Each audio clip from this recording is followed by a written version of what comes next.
पद्मविभूषण पुरस्कार 2026 या पद्मविभूषण पुरस्काराने कोणाकोणाला सन्मानित केलं ह्या स्लाइडच्या माध्यमातून आपण पाहणार आहोत। तत्पूर्वी पद्मविभूषण हा भारतातील दुसऱ्या क्रमांकाचा सर्वोच्च नागरी पुरस्कार आहे।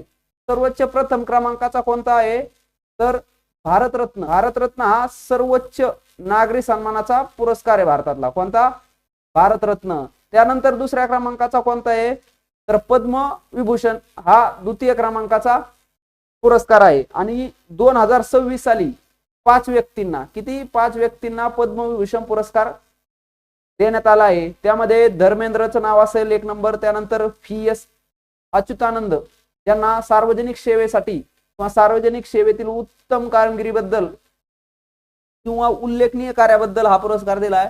3 नंबर एन राजम यांना कला क्षेत्रातील कला क्षेत्रात काय शास्त्रीय संगीतामध्ये उल्लेखनीय कामगिरी केल्याबद्दल हा पुरस्कार दिला आहे।